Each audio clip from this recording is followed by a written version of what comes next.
Hello and welcome to this week's Tech Talk. Every week we try to explain how to solve everyday problems with the everyday technology you might be using. This week Chris will be answering some of your questions. Hello Chris. Hi Tracy. So what have we got this week? Well, this week I thought I'd start answering some of the questions that people have been asking. Now, people have been sending in questions to our email address, which is tektalk@campsoltv.es. Yep. So one of the questions from the viewers is, what is a VPN? Do I need one? Okay, good question. Now, you do see a lot of people talking about VPNs. A VPN basically bypasses your normal route to the internet, so that if say you're going to watch a TV show and your VPN is connecting to the UK, the TV show will think, oh, they're in the UK, they can watch it, and that kind of thing. Yeah. But there's lots of other reasons for it. A VPN is the best tool you can get for security when you're banking. Right. For example, if you're, if you if you're going on banking sites, you've got to be very careful because you're typing in sensitive information, and everything you type in your computer goes over the internet. Now, that can be captured by certain unscrupulous people. Right. Now, what a VPN does is it hides everything in a tunnel, if you like, puts it in a pipe, if you like, a pipe inside the internet that nobody can see inside until it gets to its destination. So it's an extra level of security. So I would say a VPN, if you're going to do banking, any financial institution you're dealing with online, I would say, yes, use a VPN while you're doing that. And is that easy to set up? Well, there's lots and lots of VPNs out there. One that I particularly recommend is called Surfshark. Right. It's not very expensive. You're talking a couple of euros a month. It's not a lot. And in effect, you download the app to your PC, and when you're going on something that you don't really want anybody to know what you're typing in, you just turn it on. You tell it what country you want to be appearing from, Right. and then from that point on, the bank or whatever can only see from the other end of the VPN, wherever it is. So can you use, if you do banking on your phone, can you use a VPN on your phone? Or Yes, you can. Yeah, Surfshark you can use on any device, Apples, Androids, tablets, PCs. I would recommend that everybody uses one, especially if they're on a public Wi-Fi or not their own Wi-Fi. Right. Because you never know who else is watching, listening. Yeah. So it pays to have that app on your phone. And if you're on a public Wi-Fi, I better turn it on. I don't want anybody to be watching what I'm doing.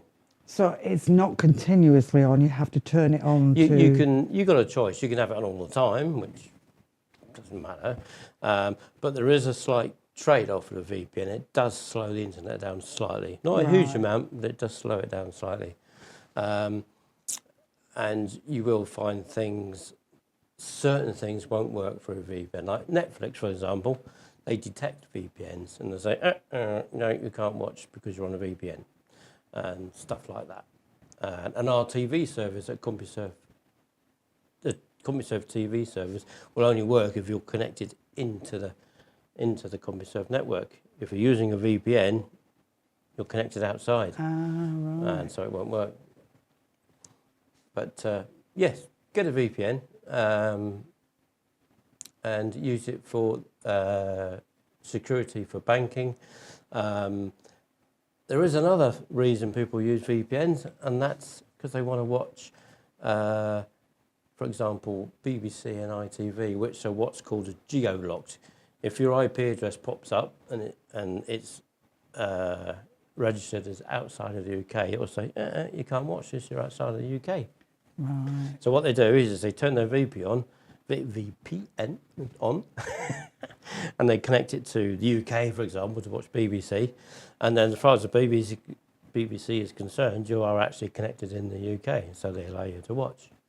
So, like the things that you can't watch, your Netflix and, like say, ComSurf, you would have to disable it to be able to watch them, and then put it back on when you're doing anything.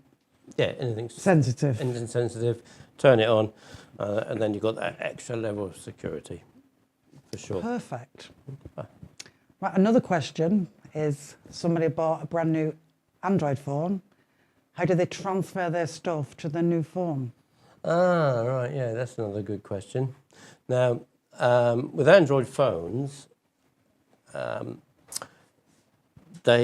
if you're buying a new phone with the same brand, say you've got an old Samsung and you're buying a new Samsung, then it's absolute doddle, because Samsung have their own app, which you download on the old and the new, and you basically say, send to my new phone, receive from my own phone, done, like that. Same with all the brands have their own app for doing that. It's a way of keeping you in the brand, because it's easy to transfer stuff. However, if you don't have if you're not buying a new phone that's got from the same brand, slightly trickier. But Google, because Android is basically owned by Google and it's all part of the infrastructure, what you can do is you can make sure your phone is backed up to Google. Right. Which it should do automatically anyway, unless you've told it not to. And then when you get your new phone and you sign into the same Google account, it will say, I found a backup. Do you want to download it? So, yes, please. Boom, down it comes. Now, the problem with the Google backup is it won't synchronize all your settings and stuff like that, and all your contacts and that kind of thing. A certain amount it will, but it will miss quite a lot. Will it do your apps, or you lost? It'll do some of your apps. If you've installed apps that aren't from the Play Store, which is something you can do on Android, they won't come over. You'll have to reinstall them and stuff like that. Now, whichever way you do it, either through the official app or through using Google Backup from one brand to another, you're never going to get your passwords and user accounts for things like Facebook and that lot. They will not transfer no matter what method you use. Right. So before you think about throwing that phone in the bin, make sure you've got all your passwords, you know what they are, and you know you can log into those apps, because when you go to your new phone, you're going to have to remember it. If you come across something like Facebook is always a common one, and you think, I don't know my password, I haven't logged in for years. That's me. Right, the only option you've got then is to go through, I've forgot my password routine, and then reset a new password that you can remember, and then you can log into a new one. Perfect. I think that's about it on that one, I think. Yep. Another question is, somebody's got the Fire Stick and the Fire Stick slowed down. What's the problem there? How do they rectify that? Fire Sticks, they do over time, like a computer, they clog up with stuff, and they need a bit of a clean out sometimes. But one of the more common reasons for a Fire Stick to slow down is it hasn't been able to do any updates. Now, one of the reasons for that is, the Fire Stick, it comes with a little USB lead, which you plug into its own little power adapter. Now, some people plug it into a USB socket in the back of the TV. Works for viewing stuff, but it's not enough power to update. So it just will not update. So if you go to your Fire Stick, do a check for updates. If there's some available and it won't allow you to install them, it's probably because you've got that USB power coming from the back of a TV rather than its own power supply, which is stronger. Right. So check that first. I think we're guilty of that, I think. Yeah, it does stop it updating. Yeah, you'll find it. So if you unplug it from that, stick it into its proper power adapter, if you can still find it. If not, go to the Chino or somewhere, get yourself a phone adapter that's at least 2 amps. Yeah. Yeah, plug it in that. And then check for updates, and you may find a load of updates come down. And that generally speeds it up. Do you not clear the cache? Right, now, each program on a Fire Stick has a cache. Kodi is one of the more common ones that need this doing. Cache is like memory of stuff you've done and all that kind of stuff, and it builds up. And if it gets too big, it slows that program down. So what you have to do is you have to go into the settings. You go into apps. And then you look for the app that's given you trouble. You click on it, and then you'll see 3 options. One of them is to clear cache. Yeah. There's a clear data as well. Don't click that one because it will wipe your account off as well. Just click on clear cache, and that clears all that rubbish it's been collecting, and that often fixes a multitude of problems with a particular program. Perfect. Okay. Another question is, been advised to get a mesh Wi-Fi system. What is that? Yes. Now, a mesh Wi-Fi system. A lot of people have got more than one Wi-Fi router around the house. So when they can go upstairs, they can get Wi-Fi upstairs, and when they're downstairs, they can get Wi-Fi downstairs. The problem with that is, with just normal Wi-Fi routers and repeaters, is the phone won't automatically switch to the Wi-Fi that's stronger upstairs. It will sometimes, but often it will just stay on the low signal one downstairs because you're too far away. So you've got to go into your phone and say, no, I want to connect to that one now, I'm upstairs. Right, what a mesh system does is you put various devices. There's a master device, which is usually a router, and then you put other devices around the house where you want to get internet access, and they all join together as one big network. So the name never changes, and it intelligently switches from whichever access point is stronger. Right. Totally transparent. So you can walk around the house and you wouldn't know you've moved from one router to another.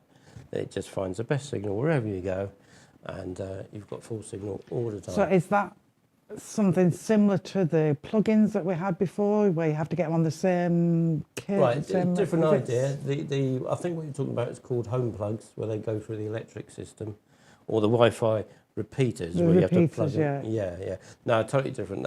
The repeaters, even if they got the same name, the same wireless name, Android phones and Apple phones, especially actually on this one, do struggle to think, oh, yeah, there's another Wi-Fi there with the same name, but it won't seamlessly move to it. Right. So this is a mesh system. It's called Mesh. Yeah. Right. Never heard of that. One of the best brands that's sort of good budget-wise is TP-Link. TP-Link. Yeah, TP-Link. They do good mesh systems. And the beauty of a mesh system is you have your main router, which is the thing that controls it all. Then you have a satellite device somewhere, say in your back bedrooms, and then you could have one upstairs like that, one out in the garden. But you can buy add-ons as you go. You think, what price-wise? Mesh systems, they're a little bit more expensive than your standard Wi-Fi routers. You're talking about sort of 50, 60 euros for your main router. About the same for each device. Right. But you can buy kits, which works out cheaper, where you've got 2 or 3 devices. You can show it. In the UK, BT actually sell it. They call it, I don't know what they call it, but you see on the adverts on the telly where they're saying Wi-Fi in every room and all this sort of thing, guaranteed. It's a mesh system. Right. That's what they're using. Yeah. So that's BT. Yeah, BT do that. And will BT work here in Spain? No. You have to buy your own mesh system, like a TP-Link one. Right. Yeah. Perfect. Like that. Another question is, my PC hard drive is full. What can I do? Right. Okay. Yeah, that's always a big one. Now, First thing,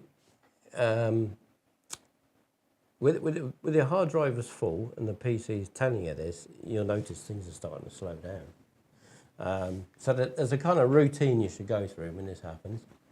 Before you start spending money, just go through all your programs that you've got installed. I can bet your life you've got a good dozen in there you never use. In the hard drive? Yeah, on your PC. Go to your control. If it's Windows, go to your settings, apps, and a big list of all your apps will come up. And you'll see all this stuff. Oh, you probably never know what it is. You think, oh, I never use that. Uninstall it. If it's something that you actually needed, you can always reinstall it again. And just go through all your programs and just uninstall anything you never use. That'll probably save you a bunch on its own. Save you from having to buy a new hard drive? Yeah. I mean, if your hard drive is full, and it's genuine stuff you need, photos. A lot of people have lots of photos and videos and stuff like that, and they want to keep them on their PC. Then your only option then is to think about increasing the storage in your PC. But what about external hard drives? Could you not store photos and things like that? That's a good one, yes. The cheapest and easiest way to expand your storage is to go to a PC shop or online and buy a USB external drive. Start from like 40, 50 euros for a fair size one. And then you can, oh, excuse me. Then you can plug them in, plug the USB drive into your hard drive. The PC will say, oh, we've had a new drive. And then you can transfer all your photos and videos to that hard drive and keep them on there. And that will solve your another problem. There's other options as well. If you don't want to keep this hard drive plugged in all the time, you can do what's called a network storage setup. It's where you have a box separate to your PC, which has a hard drive in, but it connects to your PC over the network, like your Wi-Fi or whatever. And the PC sees it as an external drive, but it's actually on the network. It's not actually in your PC, and you can always access it. And would you say that they are more, what's the word I'm looking for? Reliable? Yes, more reliable than an external hard drive? Yes, because USB drives, every time you unplug them, as we know from pens, can be the last time it works. You think, oh no, and it's dead. So if it's valuable stuff, photos and videos, I would always say back it up to the cloud, Google Drive or Microsoft OneDrive, various options there. But have a safe storage for it, like what's called a NAS drive. Yeah, but they're quite expensive. Talking about 100 to 200 euros for a setup. Depends how valuable your stuff is. Yeah, which, I mean, we've had a few external hard drives that have just kaput. It's one of the problems with so USB. we usually have two that back up all the photographs and everything else, so we don't lose them. Yeah. So when you're looking at spending that money buying more and more external hard drives, it's probably worth getting that in instead of. Yeah. So you do that and back it up to the cloud as well, then you're perfectly safe then. Right, perfect. Thank you very much, Chris. You're welcome. Thank you very much for watching, and don't forget, you can catch up with all our Tech Talk shows on the YouTube channel. Just search Campus World TV. We'll see you the same time next week for more Tech Talk. Bye. Thank you, Christopher. Thank you. Rabbit.